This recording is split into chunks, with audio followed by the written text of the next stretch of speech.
Bonjour à tous, bienvenue sur ma chaîne, je suis Sarah Aka. Aujourd'hui, je vous propose un Journal Club, le deuxième de cette série, qui sera consacré à l'article de Strong et collaborateurs, publié en 2017 dans PNAS.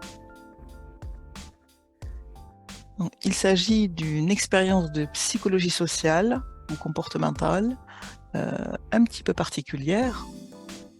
Donc, pour vous planter le décor, depuis, on va dire quelques dizaines d'années, on observe dans les sciences du cerveau un intérêt croissant pour la nutrition. Et en particulier, les recherches s'orientent sur l'impact de la nutrition sur notre performance cognitive au sens large, c'est-à-dire nos émotions, notre perception, notre humeur, notre concentration, notre prise de décision, mais également notre comportement social, notre sensibilité aux récompenses ou à la frustration, par exemple. Donc cet article s'inscrit dans cette série et les auteurs ont posé une question très particulière, à savoir si la composition de notre diète, de nos repas, pouvait avoir un impact à court terme sur les processus cognitifs, intégratifs, et donc sur le comportement. Et si oui, évidemment, lesquels? Donc ils ont procédé de manière très simple, très directe. Ils ont recruté un certain nombre de sujets auxquels ils ont assigné un groupe.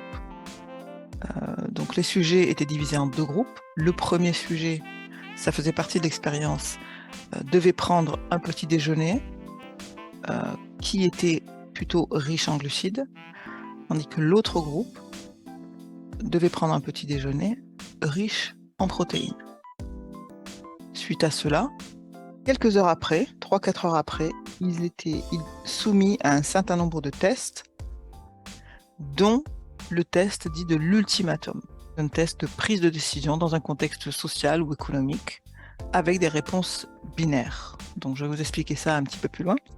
Après ça, ils ont comparé les réponses de chaque groupe en vue de trouver d'éventuelles différences.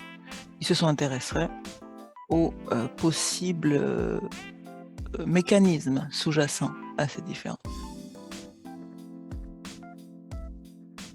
Donc la procédure était la suivante. Ici, vous avez le temps. Donc les sujets arrivaient à 8h30 sur place. On leur faisait une prise de sang, suite à quoi ils prenaient un petit déjeuner. Ici, vous avez un petit déjeuner riche en glucides, avec un haut rapport glucides-protéines. Et ici, un petit déjeuner riche plutôt en protéines, c'est-à-dire avec un faible ratio glucides-protéines. Après ça, ils devaient attendre et être soumis à un certain nombre de prises de sang. Et vers midi, ils étaient testés sur le jeu de l'ultimatum. Il est très simple. Dans cette situation, on a deux participants. On a un participant qui reçoit une certaine somme d'argent, par exemple 10 euros ou 100 euros. Et ce participant numéro 1, qu'on va appeler le proposeur, va faire une offre à un autre sujet qui sera le décideur. Cette offre, il consiste à partager la somme d'argent comme il le souhaite, de manière équitable, par exemple 50-50, ou de manière non équitable, 30-70, 80-20 ou 90-10, par exemple. Voilà. Et dans ce cas, le décideur a deux possibilités. Soit il accepte le deal, il accepte l'offre, et dans ce cas-là, chacun touche une somme d'argent, mais qui a été déterminée par le proposeur. Soit il la rejette, et personne ne touche rien du tout. Dans ce scénario, les sujets sont toujours décideurs. Le proposeur est incarné par en fait un programme sur un ordinateur, et on a 3 catégories d'offres qui sont proposées aux décideurs, et le décideur doit tout simplement accepter ou rejeter cette offre. Ceci est un jeu très classique en économie, en neuroéconomie, en psychologie de la prise de décision dans un contexte social ou économique. Un agent considéré comme économiquement rationnel acceptera toujours l'offre du proposeur parce que dans tous les cas, il préférera avoir une somme d'argent, aussi petite soit-elle. Donc certains sujets, si le deal est trop inéquitable, préféreront rien à un deal inéquitable. Donc l'idée de collaboration, de justice sociale, d'équité est également un paramètre important dans la prise de décision, surtout chez les espèces sociales, qui peut être considéré par certains théoriciens, on va dire, comme économiquement non rationnel. D'accord ? En fait, on a simplement deux valeurs particulières qui sont en compétition. L'intérêt personnel versus l'équité, la justice sociale, ou en tout cas dans une situation sociale. Notez qu'entre la prise alimentaire et le test, les sujets sont soumis à un certain nombre de prises de sang pour échantillonner certains acides aminés, dont je vous parlerai un peu plus tard, la tyrosine et le tryptophane. Et celles-ci, G1, G2 jusqu'à G9, sont des prises de sang qui consistent à recueillir d'autres marqueurs biologiques, cortisol, l'hormone de stress, l'insuline, la testostérone et bien d'autres. Les résultats sont les suivants. Voici la proportion de décision de 0 à 100% selon le groupe. Donc ici, c'est le groupe qui a pris un petit déjeuner riche en protéines, et ici, le groupe qui a pris un petit déjeuner riche en glucides. En bleu, vous avez le pourcentage d'acceptation. L'étoile indique que ce résultat, cette différence est significative. Ok.